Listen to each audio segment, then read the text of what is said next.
Hello guys, good morning. আজকে হচ্ছে 9 তারিখ, 9 ডিসেম্বর। এখন টাইম হচ্ছে 6টা 55। আমরা 7টার দিকে বেরোবো, ঘুরতে যাচ্ছি। এই যে রেডি। কোথায় যাচ্ছি সেটা পরে বলবো, পরে।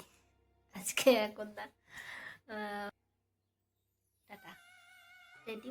চলুন আমি আজকে আপনাদের নিয়ে যাব কাঞ্চনজঙ্ঘা। কাঞ্চনজঙ্ঘা দেখার জন্য আমরা সবার আগে যাব হচ্ছে টাইগার হিল। এটা হচ্ছে টাইগার হিলের ওপর থেকে ভিউ। টাইগার হিল হচ্ছে এই যে চলে এসেছি টাইগার হিল। টাইগার হিল থেকে আমরা কাঞ্চনজঙ্ঘা দেখব। কাঞ্চনজঙ্ঘা দেখার জন্য সব থেকে ভালো জায়গা হচ্ছে টাইগার হিল। টাইগার হিল হচ্ছে উচ্চতম পাহাড়, যেখান থেকে কাঞ্চনজঙ্ঘা খুব ভালো দেখা যায়। ওই যে দেখতে পাচ্ছেন সাদা চকচক করছে চারিদিকে। দেখতে পাচ্ছ? কি দেখতে পাচ্ছ?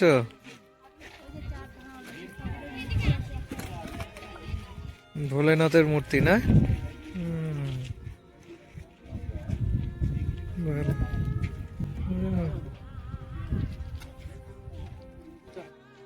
এটাতে দেখো, এটা হচ্ছে টেলিস্কোপ। আমরা টেলিস্কোপ দিয়ে সেই কাঞ্চনজঙ্ঘা আর সিকিমের চার ধামটা দেখছিলাম। তো এখান থেকে চার ধামের সে শিব ঠাকুরের একটা মূর্তি ছিল, অনেক বড়। সেটাও এখান থেকে পরিষ্কার দেখা যাচ্ছিল। খালি চোখে তো কিছুই দেখা যাচ্ছে না, সিকিম আর দার্জিলিং তো অনেকটাই দূরে, তারপরেও আমরা দেখতে পাচ্ছিলাম। তারপরে এই যে আরেকটা টেলিস্কোপ দিয়ে এখান থেকে কাঞ্চনজঙ্ঘা দেখা যায়। কাঞ্চনজঙ্ঘার বরফ টরফ সব খুব সুন্দরভাবে দেখা যায়। এই যে আমি দেখার পরে আমার হাজব্যান্ড দেখছে। তো কাঞ্চনজঙ্ঘা দেখার জন্য সেই সময় যতগুলো পর্যটক এসেছিল তারা সবাই খুবই ভালো করে কাঞ্চনজঙ্ঘা দেখতে পেয়েছে। এই কাঞ্চনজঙ্ঘা দেখা কিন্তু খুব ভাগ্যের ব্যাপার, এটা সব সময় দেখা যায় না। তো চলুন আমার সাথে এই ভিউটা এনজয় করুন।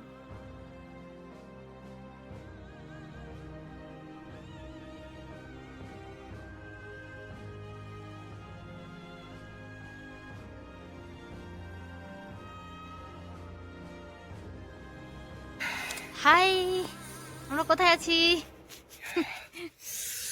আমরা আছি জঙ্গলের ভেতরে। এই লোকটা আমার ছবি ভিডিও কিছু তুলে দিতে চায় না। পয়সা লাগে, পয়সা। এত সুন্দর জায়গা, এত সুন্দর, মানে কি বলবো, এখান থেকে যাওয়ার ইচ্ছাই করছে না। ট্যালেন্টের দাম দিতে হবে তবে না। এটা হচ্ছে টাইগার হিলের রাস্তা, এটা দিয়ে গেছে। আমরা ফেরত আসছি, ফেরত আসতে আসতে এই জায়গায় একটু দাঁড়িয়েছি। দেখো ঠান্ডা, খুব ঠান্ডা এই জায়গাটাতে, প্রচুর ঠান্ডা। এই যে ও চলে যাচ্ছে, আমাকে না নিয়েই চলে যাবে। টাটা। কাঞ্চনজঙ্ঘার ভিউ বিভিন্ন জায়গা থেকে অনেকটা এইরকম। আর কে কে কাঞ্চনজঙ্ঘা দেখেছেন আমাকে কমেন্ট করে অবশ্যই জানাবেন। টাটা, দেখা হচ্ছে পরবর্তী ভিডিওতে।